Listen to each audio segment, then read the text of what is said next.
Okay, so continuing with section 3, we're going to evaluate this determinant, and we do have the two methods that we can use, the diagonal rule, the book's method, which is the rusty wooden sword method, or the expansion method, which is the real way to do things.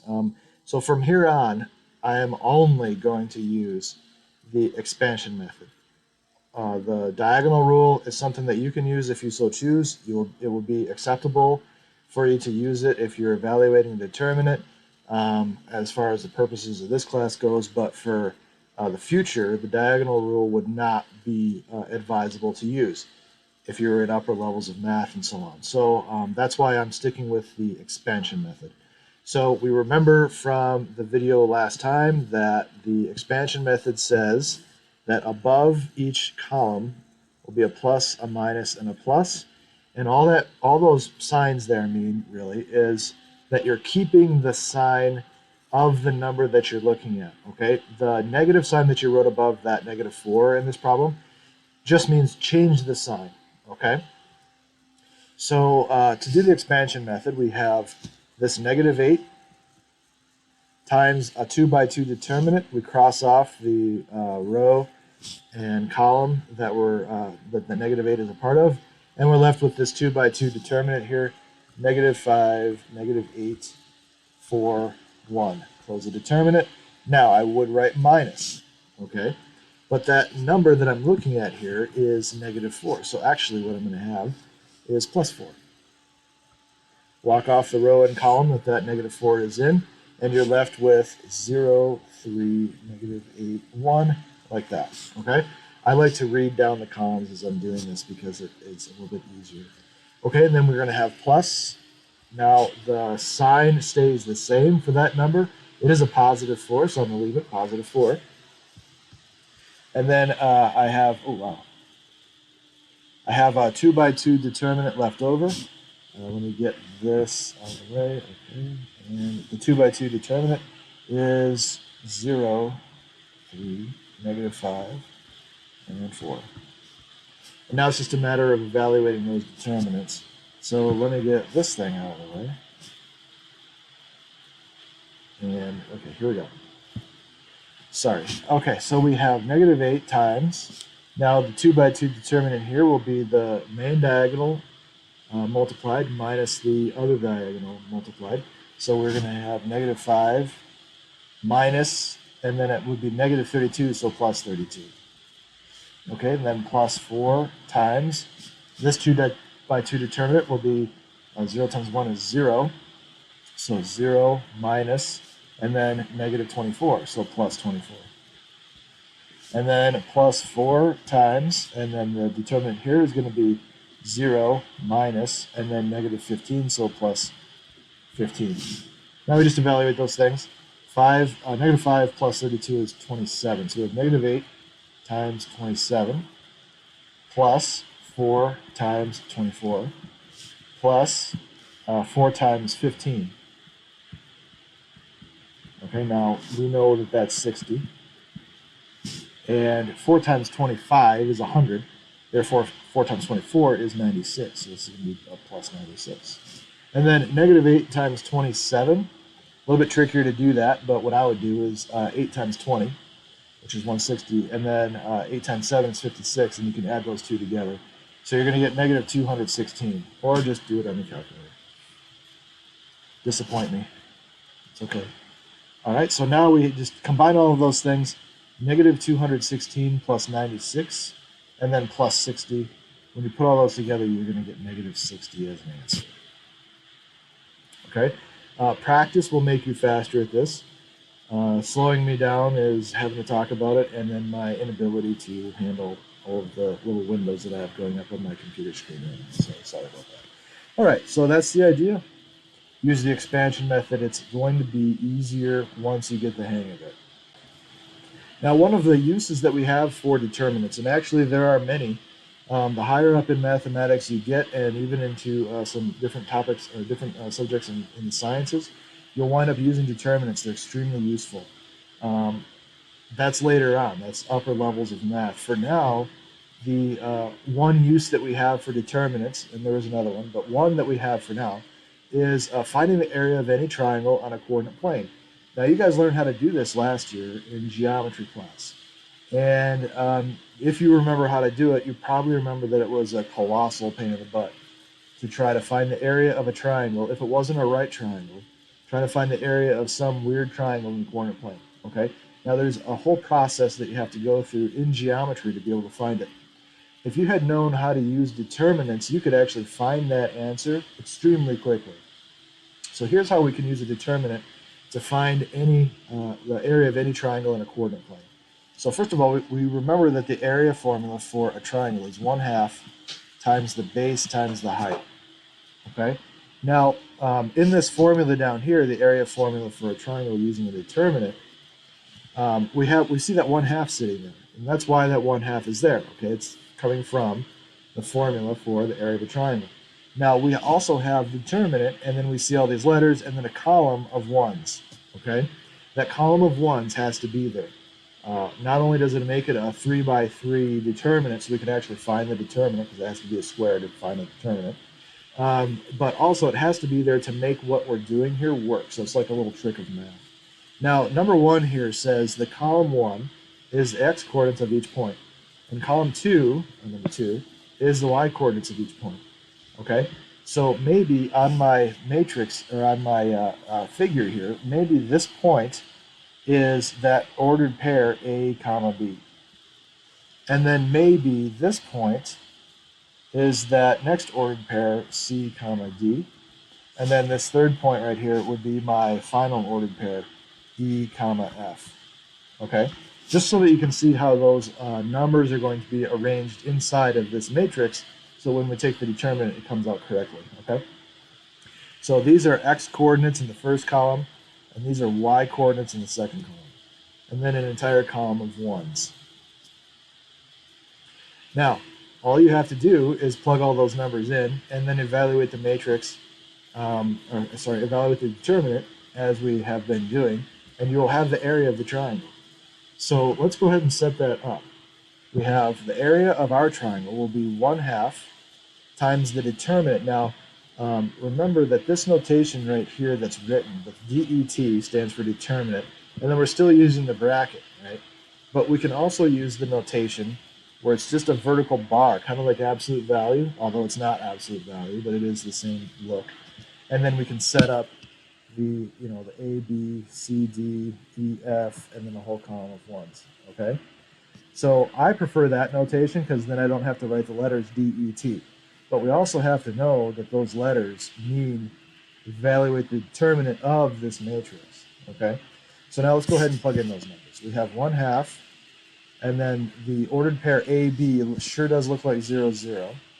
And then CD, I'm going to say that's -2, 8. And then EF looks like 4, 12. And then I need that whole column of ones. Okay, now if I evaluate that, so this is my area of my triangle here. If I evaluate that, I will get my answer. Now, the way that I have this set up is really convenient, actually.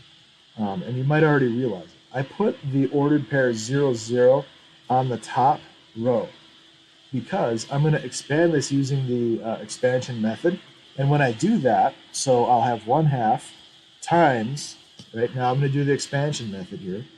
The first number that I choose is going to be 0 times the determinant, the 2x2 determinant of 8, 12, 1, 1, right?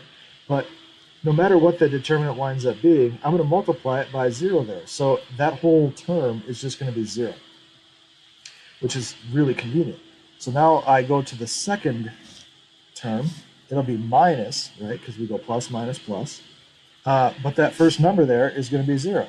So again, I'm going to have a 2x2 determinant, and it makes no difference what the result is there because I'm just multiplying by 0 again. So that whole term is going to disappear.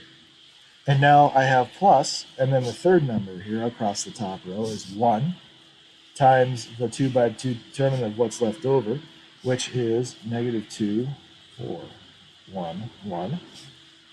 Okay, and that completes the first stage of the expansion method, right?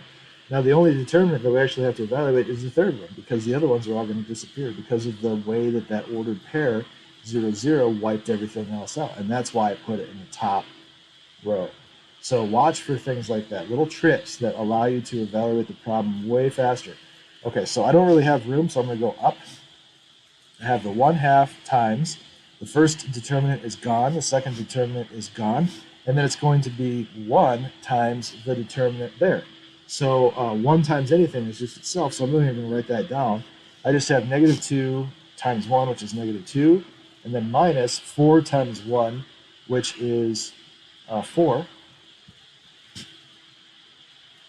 And now I can simplify that, and I wind up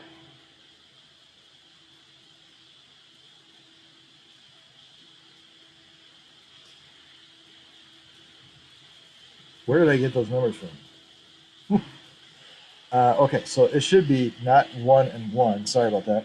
This should be 8 and 12, and I apologize. Okay, so these numbers here are going to be -24 minus 4 times 8 is 32. This is way better.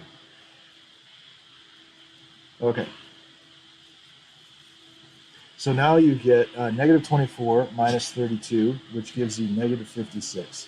Now -56 times 1/2 gives you a result of -28, right? So that means that the area of this triangle is, by this math, -28. Now we know that that's not quite possible because you can't have an area that's negative. But the number itself is what we're able to use, okay? So whether you come up with a positive result or a negative result, the answer will be just the positive result, okay? So 28 square units is the actual area of that triangle.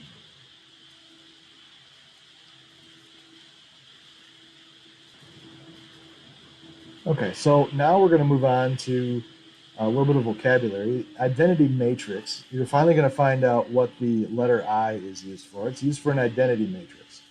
Identity matrices are square matrices with a 1 in every element's position along the main diagonal and a 0 everywhere else. Okay?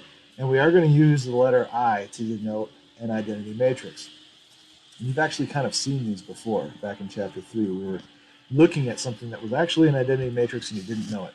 So I'm going to give you an example as a 3x3 matrix. So the main diagonal is the diagonal that goes from the upper left to the lower right. And then zeros everywhere else. There's your identity matrix for a 3x3. Okay? A 2x2 would be the same idea. 1's along the main diagonal, 0's everywhere else. Okay? A 4x4, a 5x5, it has to be square, and it has to have 1's along the main diagonal and 0's everywhere else. And if it does that, then it is an identity matrix, and you call it capital I. Now, an inverse matrix is if you have two matrices that are inverses of each other. If you multiply them together, they will form an identity matrix. Okay? So I take these two matrices, I multiply them together, and I wind up with a 1 along the main diagonal and 0's everywhere else. Then, therefore, the two matrices are inverse of each other. Okay? Now, the notation for an inverse matrix is this. Okay? You read that as A inverse. It's very important that you read it correctly. That is a name. It is not an operation. It doesn't tell you to take the matrix A and raise it to the negative first power. That is absolutely wrong, okay? It's kind of like if you remember when we were doing inverse functions, we had that notation.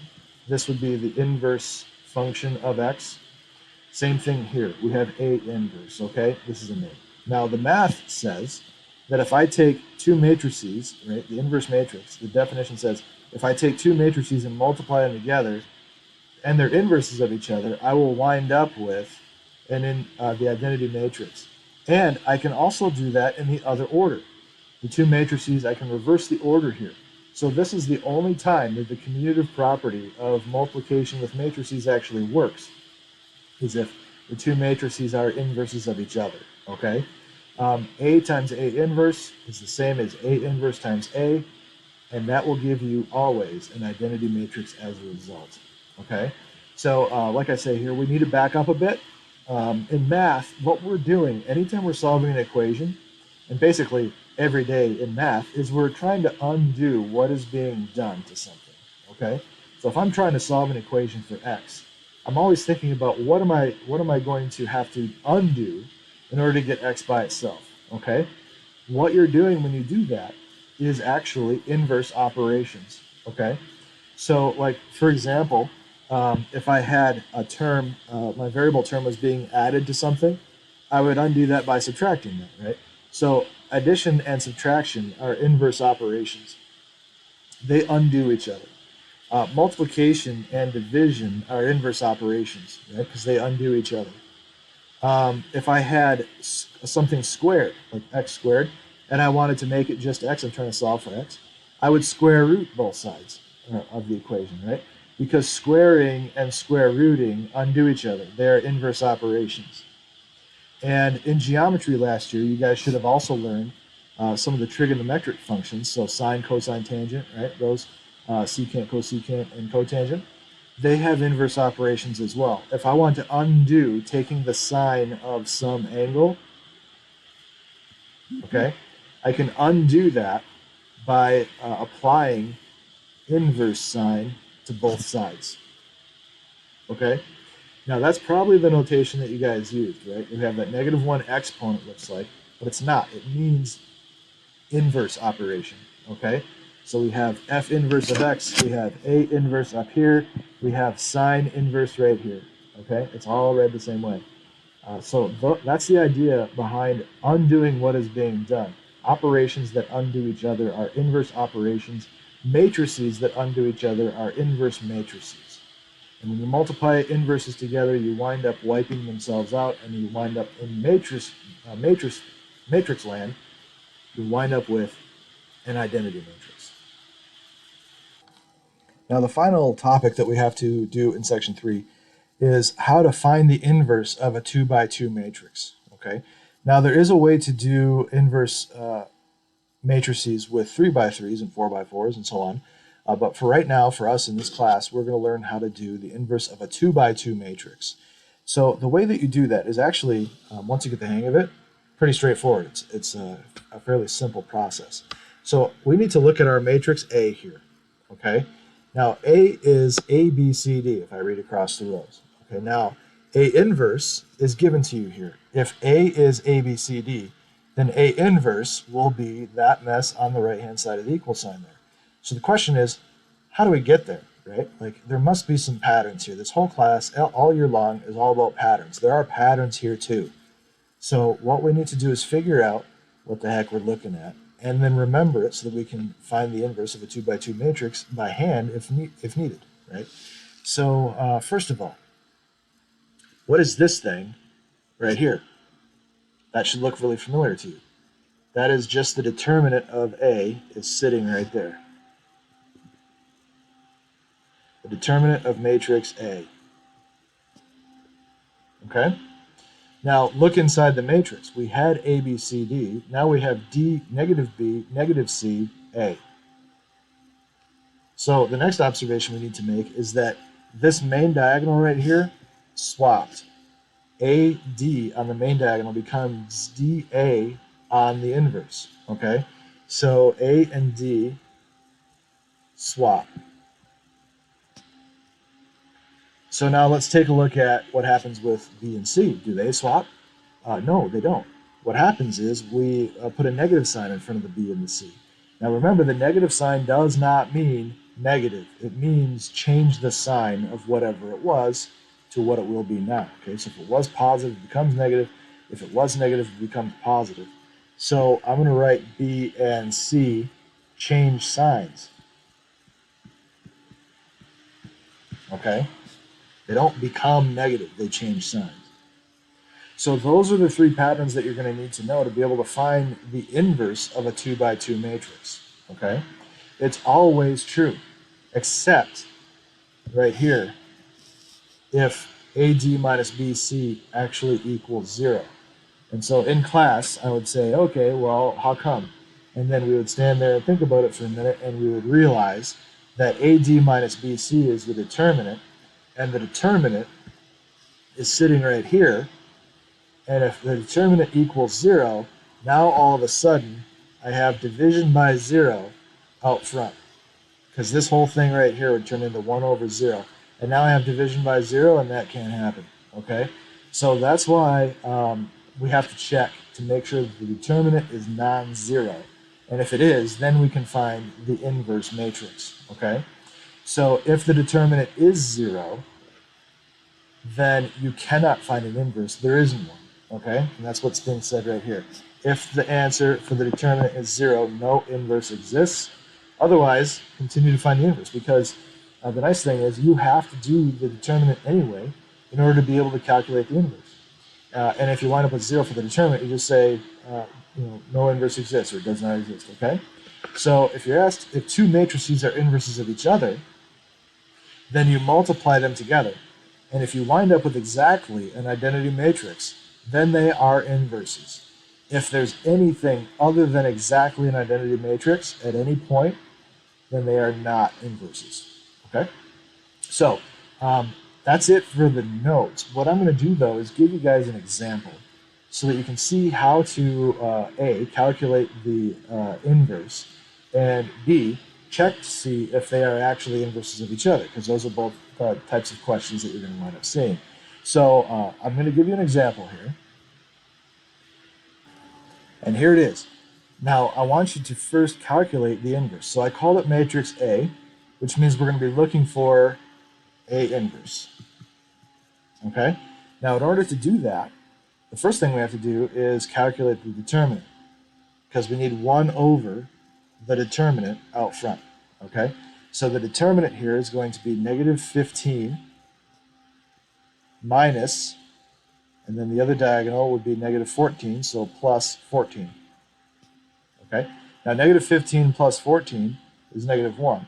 So for 1 over the determinant, we have 1 over negative 1. And then we're going to multiply by the matrix using the two patterns that we just saw in the notes. So we're going to first swap the main diagonal. So negative 3, 5 becomes 5, negative 3. We just traded places. And then we're going to change the sign of the other diagonal. The elements stay in the same position, but they just change signs.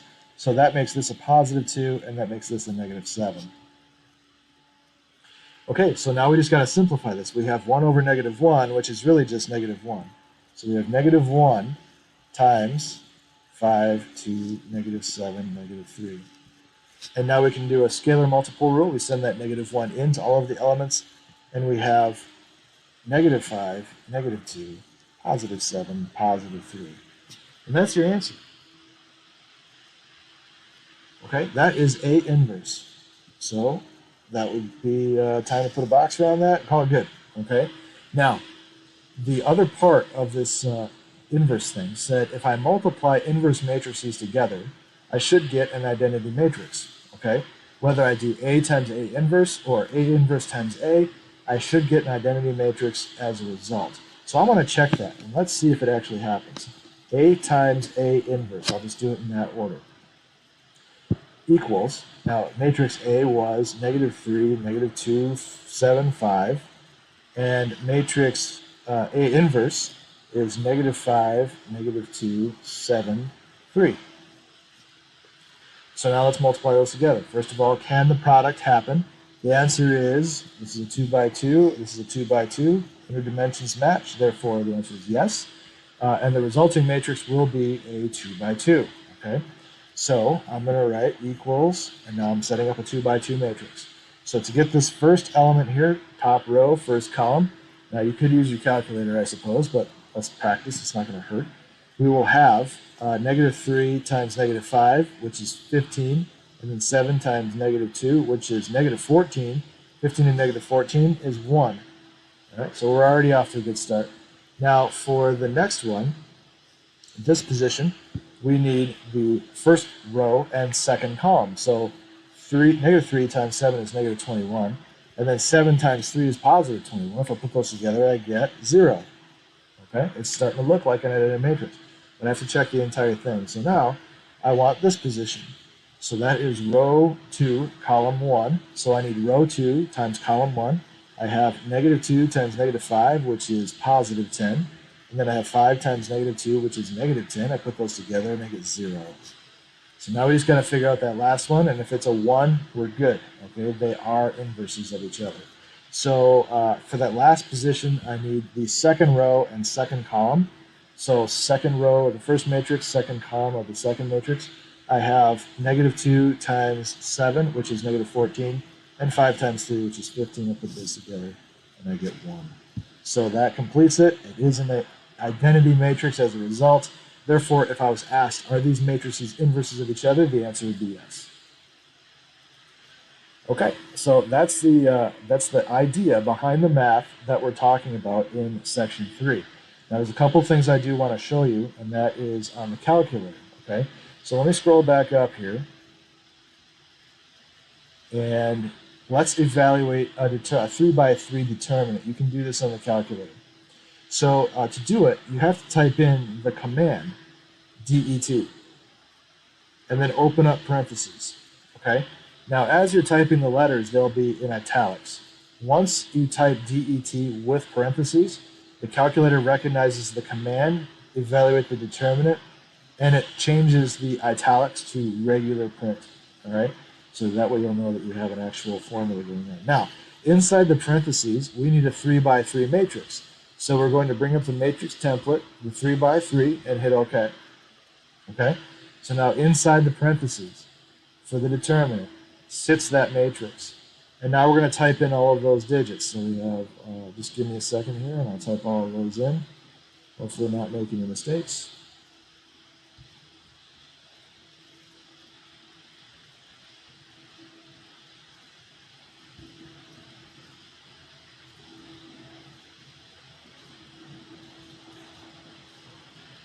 And as soon as it's typed in, we can press enter, and there you go. The answer is negative 60.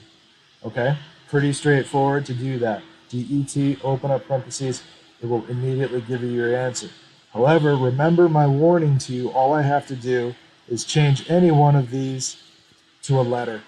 And now you can't use the calculator anymore. So you do need to know how to do these by hand as well. All right, so let me scroll back down, and how to calculate an inverse matrix. Okay, so here we go. We have matrix A is sitting there, right? I can do this on the calculator as well. So what I'm going to do is I'm going to type in that matrix. So I need a 2x2. It has its own template, so I choose the 2x2 template. Okay, now I enter in my numbers.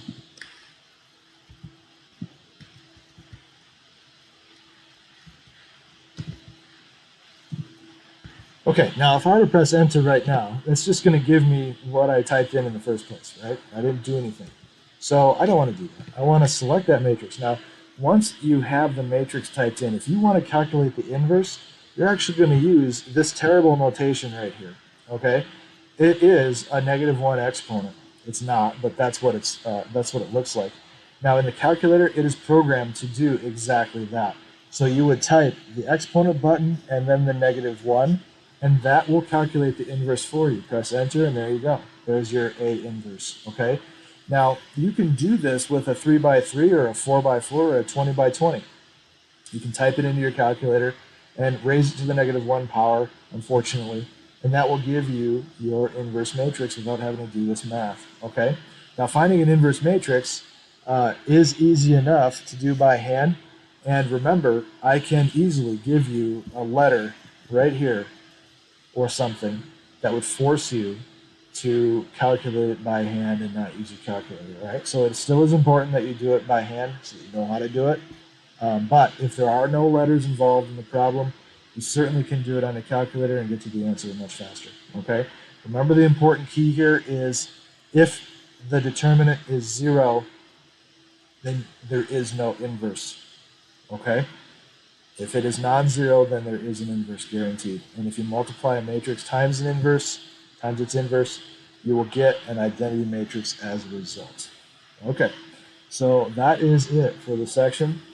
And the homework is due tomorrow.